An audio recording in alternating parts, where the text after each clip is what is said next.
Глава Ингушетии Махмуд Али Калиматов и заместитель председателя правительства России Александр Новак на Кавказском инвестиционном форуме обсудили инвестиционные проекты в сфере развития туризма, реализуемые на территории республики. Уже сделано, вот здесь стоит. Вот это вот коттеджи здесь. Сейчас мы вот это вот запланировали, и дальше дорожка, она у нас туда идет. Ну где-то до 5 миллиардов инвесторов вкладывают.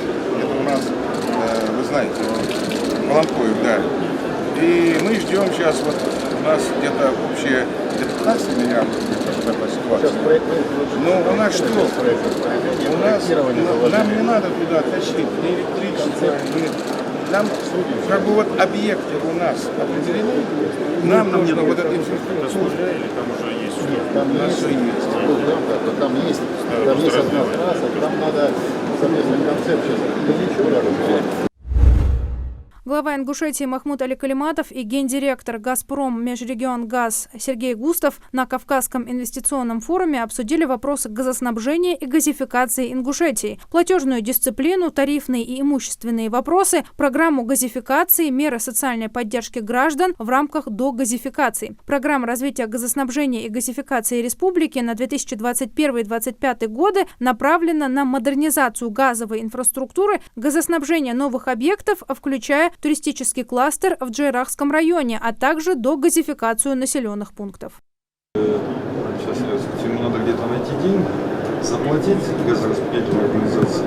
Отопление и тепло, Эрзи. В дороге еще есть, потому что мы уже пытались сделать.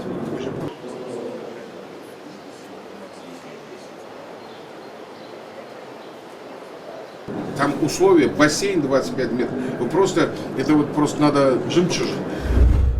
На Кавказском инвестиционном форуме подписано соглашение о сотрудничестве между РЖД, правительством Республики Ингушетия и правительством Чеченской Республики. Об этом сообщил глава Ингушетии Махмуд Али Калиматов в своем телеграм-канале. Как отметил глава, соглашение – это решающий шаг на пути к реализации масштабного инвестиционного проекта. Организации пассажирского и грузового сообщения на участке железной дороги Назрань-Грозный с учетом восстановления линии Слепцовская-Грозный и реконструкции участка Назрань-Слепцовская. Это означает, что в ближайшем будущем у нас появится возможность ускорить движение грузов и пассажиров, соединив Ингушетию, Чечню и другие регионы более эффективно и удобно, подчеркнул Калиматов.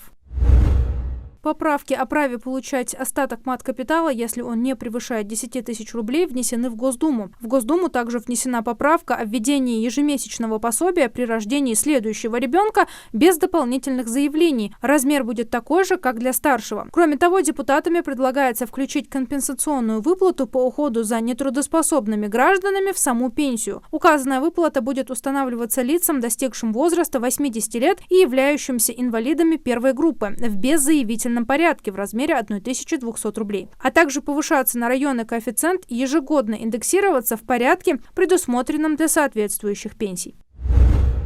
Сильная жара в 40-41 градус ожидается в Ингушетии 16, 17, 18 и 19 июля, сообщает МЧС. Специалисты советуют ограничить пребывание на улице и временно снизить физические нагрузки или перенести их на утро или вечер, надевать легкую одежду из натуральных тканей и светлой расцветки при выходе на улицу. Также необходимо употреблять большое количество жидкости. В Госдуму внесут проект, которым предлагается ввести штрафы за преследование в размере 2000 рублей, если в действиях злоумышленника нет состава уголовного преступления. Преследованием в законопроекте называют ситуацию, когда один человек пытается общаться с другим, который выражает явное несогласие. Кроме того, под данный термин подходят сообщения, вызывающие беспокойство у получателя, и демонстрация присутствия, а также сбор информации об объекте преследования и его близких. Документ предполагает дополнение КоАП статьей 5.612. В случае повторных действий наказывать за преследование предлагается вплоть до административного ареста на 15 суток, сказано в проекте закона. Граждане, которые подали налоговую декларацию по форме 3 НДФЛ о полученных в 2023 году доходах, обязаны до 15 июля включительно уплатить исчисленную в ней сумму налога. За неуплату будут ежедневно начисляться пени, напоминает Федеральная налоговая служба России. В ведомстве также уточнили, что согласно действующему законодательству за неуплату или неполную уплату суммы налога в результате занижения налоговой базы, иное неправильное исчисление налога или другие неправомерные действия предусмотрен штраф штраф в размере 20% от неуплаченной суммы налога. Мошенники под предлогом того, что необходимо обновление настроек сети или выполнение технических манипуляций для улучшения качества связи, пытаются получить доступ к личным данным граждан. После этого мошенники могут попросить абонента продиктовать им уникальный код или пароль, предположительно полученный от госуслуг или от личного кабинета оператора связи, и использовать его для получения доступа к конфиденциальной информации и личным данным абонента и проведения финансовых махинаций.